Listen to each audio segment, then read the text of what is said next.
Have you ever found yourself driving down a two-lane country road enjoying the peace of a beautiful day?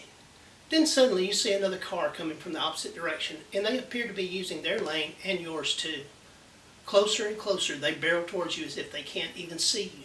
You flash your lights, nothing. You honk your horn, still nothing.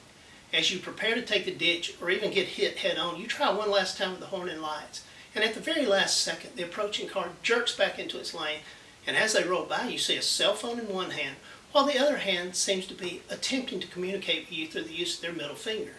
Apparently, they are upset that you have interrupted their path and pointed out that they may have somehow done something wrong. My name is Mike Ricketts, and I want to introduce you to one of my pet peeves, the distracted driver. I want to tell you about some of the different things that can cause distractions to a driver while they are in control of a 1.5 ton speeding missile with a 20-gallon gasoline warhead. Then I want to focus on my particular favorite of these. You will see how it is rude and irresponsible, and then you will see how it is dangerous and even deadly.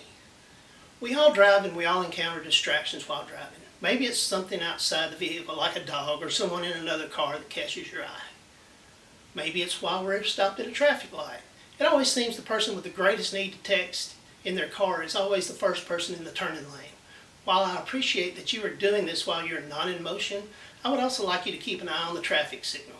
Causing others to miss the turning light because you are surfing Facebook is just plain rude. Maybe it's while we are in motion. Let's face it, an automobile accident, we all slow down and take a look. It's a major distraction and it causes traffic to back up for miles. Then there are distractions inside the car. Some of these distractions cannot be prevented, such as a crying baby in a car seat, but some could be prevented, like the dog climbing over the driver to hang its head out the window, or the woman applying eye makeup in rush hour traffic, or my personal pet peeve, the cell phone. Though it is not the only distraction, texting or other use of a cell phone while driving boils my blood. I'm not referring to the person talking on their cell phone while they're driving, though that's also bad. I'm talking about texting or FaceTiming or Snapchatting or Instagramming or surfing social media. There are some legitimate reasons to need a phone in your car, but checking your likes on Facebook is not one of them. It is considerably irresponsible. While you are in motion and texting or surfing, the path of your car is not quite as straight and accurate as you might think it is. I no longer own my motorcycle because of texters veering into my path. According to an article in the Huffington Post, distracted driving, and particularly cell phone use, is the #1 cause of traffic accidents, and occurrences are rising.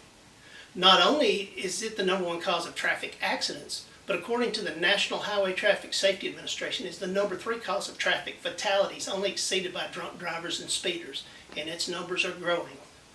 Recently, a couple from our neighborhood was going to celebrate their second wedding anniversary at a local restaurant. On their way to the restaurant, a teenage girl was texting someone and did not see the red light. She never slowed down and hit the couple's car on the passenger side, injuring the wife, who died a couple hours later from her injuries. She never regained consciousness, and her husband never got to tell her goodbye. The teenager didn't have a physical scratch or bruise anywhere. However, I am sure she ended up with a deep scar from the knowledge that she took another person's life. But worst of all, the husband will have to live without the love of his life forever.